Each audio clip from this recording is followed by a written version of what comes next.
And the last one that we're going to look at for today's presentation is the right to work and an adequate standard of living. And I think it came up in many people's issues in the last 2 days.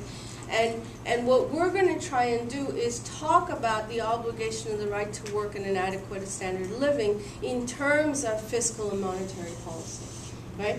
What does the right to work and an adequate standard of living have to say about the way the government spends its money, the way interest rates are set? I mean, it's not usually the connections people make, but how do we use the right to work and an adequate standard of living to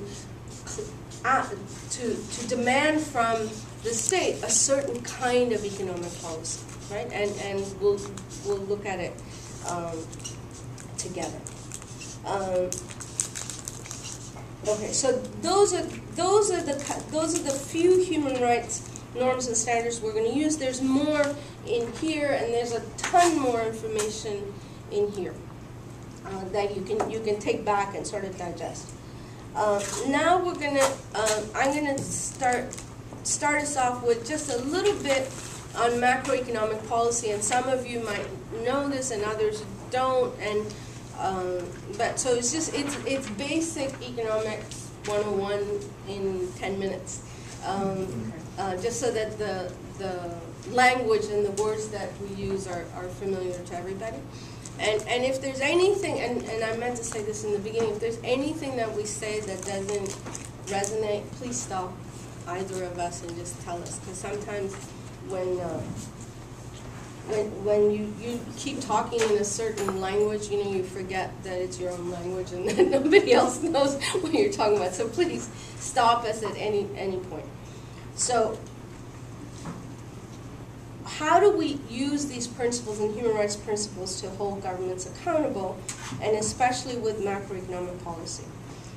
We're going to spend a lot of time today talking about government spending. And we're focusing on government spending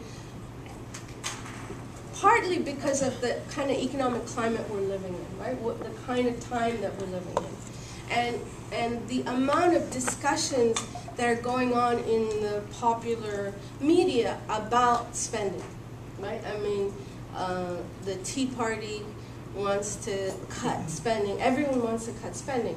And so we want to spend a little time looking at what does government spending mean, and why do we need to look at government spending, and what is the role of government spending. So, did we turn the glossaries? Oh, okay.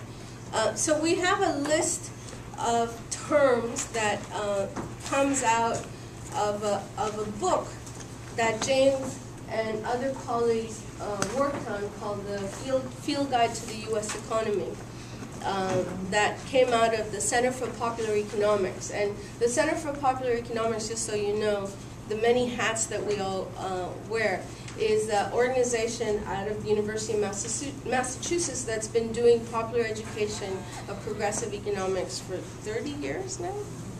30 years. And James and I are both staff economists for the Center for Popular Economics for, we won't tell you how many years because you'll know how old we are, but a long time.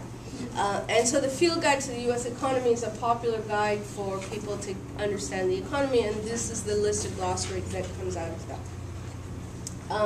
So in terms of government spending, we look at this. If we look at the total spending in an economy, right, how much the entire economy, we're talking macro level, right? What are the components of the total spending that happens in an economy? The biggest part of spending in a total economy is household consumption, right? How much we all consume. So when we look at the media, right, everyone's saying consumption has gone down. Why is that a scary thing? Well, that ends up being one of the largest parts of total spending in an economy, and it's spending that sort of generates growth in an economy, right? So household spending is the big part, so consumption, C. The second part is business investment, right? And business investment, and it's important how the word investment is used, because most of the time when you hear investment, you think of the stock market. This isn't the stock market. This is investment in machinery, in buildings, in sort of growing a business, right? What it takes to actually increase the capacity of business to produce more, right? That's investment. So kind of take out the stock market understanding of business and throw it out. Don't think about investment as the stock market, but in economic theory, we use investment as infrastructure that businesses buy. The third component of this is government spending.